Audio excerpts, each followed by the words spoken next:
Hi guys, இந்த வீடியோவில் நம்ம ஜாவாவில் லாம்டா எக்ஸ்பிரஷன் அப்படின்னா என்ன அப்படின்றத பார்க்க போகிறோம். ஓகே, இப்போது லாம்டா எக்ஸ்பிரஷன்னா என்னன்னு பார்க்குறதுக்கு முன்னாடி நமக்கு ஃபர்ஸ்ட் ஃபங்க்ஷனல் இன்டர்ஃபேஸ்னால் என்னென்னு சொல்லி தெரியணும். ஃபங்க்ஷனல் இன்டர்ஃபேஸ்னால் ஒன்றும் இல்லை, அதில் ஒரே ஒரு மெத்தட் மட்டும்தான் இருக்கும். இதுக்கு நம்ம தனியாக ஒரு கிளாஸ் க்ரியேட் பண்ணாமல் டேரெக்டாக ஆப்ஜெக்ட் க்ரியேட் பண்ணி நம்ம உள்ளே இருக்கிற மெத்தடை ஆக்சஸ் பண்ணிக்க முடியும். இதை நான் எப்படின்னு உங்களுக்கு நான் ப்ராக்டிக்கலாக சொல்கிறேன். ஸோ ஃபர்ஸ்ட் நம்ம வந்து ஒரு இன்டர்ஃபேஸ் க்ரியேட் பண்ணிக்க போகிறோம். இன்டர்ஃபேஸ் ஏ.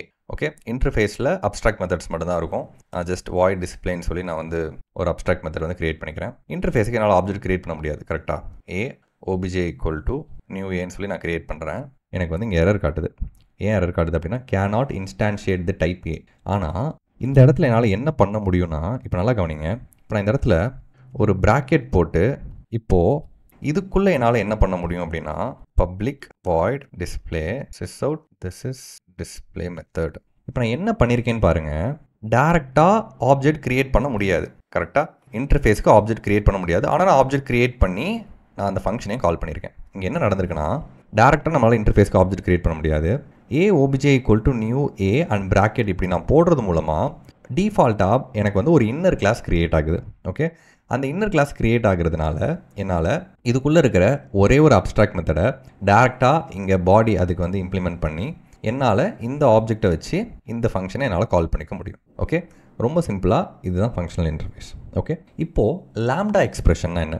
இந்த மாதிரி ஒரு இன்டர்ஃபேஸில் ஒரே ஒரு ஃபங்க்ஷன் மட்டும் இருக்குது அப்படின்றப்ப நம்ம இந்த மாதிரி க்ரியேட் பண்ணணும் அப்படின்னு சொல்லி அவசியம் இல்லை. இந்த டைமில் தான் நம்ம லாம்டா எக்ஸ்பிரஷன் யூஸ் பண்ணலாம். அதாவது இப்போ நான் என்ன பண்ணியிருக்கேன், நியூ ஏ அப்படின்னு சொல்லி இங்கே வந்து ஒரு இன்னர் கிளாஸ் வந்து க்ரியேட் பண்ணி அதுக்கப்புறம் நான் ப்ராக்கெட் ஓப்பன் பண்ணிவிட்டு நான் எகைன் ஒரு தடவை பண்ணி காட்டுறேன்.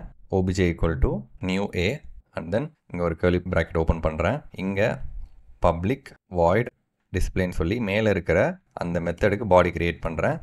இதுக்குள்ளே திஸ் இஸ் டிஸ்பிளேன்னு சொல்லி போடுறேன். செமிகோலன் வச்சு முடிக்கிறேன். இப்போ அந்த ஆப்ஜெக்டை வச்சு நான் க்ரியேட் பண்ணுறேன்.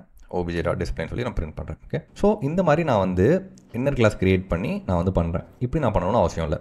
இதுக்குள்ளே ஒரே ஒரு ஃபங்க்ஷன் மட்டும் தான் இருக்குது. கரெக்டாக? அப்போ நான் என்ன பண்ணலாம், எனக்கு வந்து ஆல்ரெடி தெரியுது டேரெக்டாக நான் வந்து இதுக்குள்ளே இருக்கிற ஃபங்க்ஷனை தான் கால் பண்ண போகிறேன். அப்போது இன்டர்ஃபேஸ்க்குள்ளே ஒரே ஒரு ஃபங்க்ஷன் மட்டும் தான் இருக்க போகுது அப்படின்றது என்னோட கம்பைலருக்கும் தெரியும். அப்போ நான் என்ன பண்ணலாம், நல்லா கவனிங்க, நான் பண்ணுற ஷார்ட்கட் நல்லா கவனிங்க. இந்த மாதிரி நான் ஃபுல்லாக க்ரியேட் பண்ணுறதுக்கு பதிலாக நான் இந்த லைன் அப்படியே கட் பண்ணிடலாம். இது எல்லாத்தையும் கட் பண்ணிவிட்டு ஜஸ்ட் ஒரு ப்ராக்கெட் போட்டு ஒரு ஆரோ மட்டும் போடுறேன். அவ்வளோதான், நத்திங் எல்ஸ். நான் இவ்வளோ தான் போடுறேன். இதுதான் லாம்டா எக்ஸ்பிரஷன். இப்போ நான் இதை ரன் பண்ணாலும் எனக்கு இது பக்காவாக ஒர்க் ஆகும்.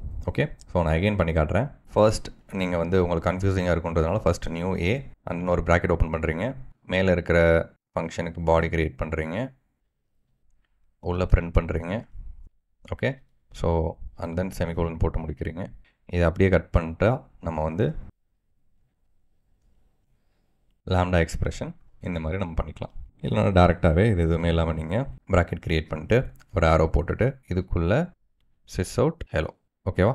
ஸோ எஸ், இதுதான் நம்ம லாம்டா எக்ஸ்பிரஷன் அப்படின்னு சொல்லி சொல்கிறோம். ஓகே, இப்போ உங்களுக்கு லாம்டா எக்ஸ்பிரஷனை என்னன்னு சொல்லி புரிஞ்சிருக்கும். இந்த மாதிரி ஃபங்க்ஷனல் இன்டர்ஃபேஸோட சேர்ந்து ஒர்க் பண்ணுறதுக்காக தான் நம்ம இந்த லாம்டா எக்ஸ்பிரஷனை யூஸ் பண்ணுறோம். Okay, see you next video. Bye bye.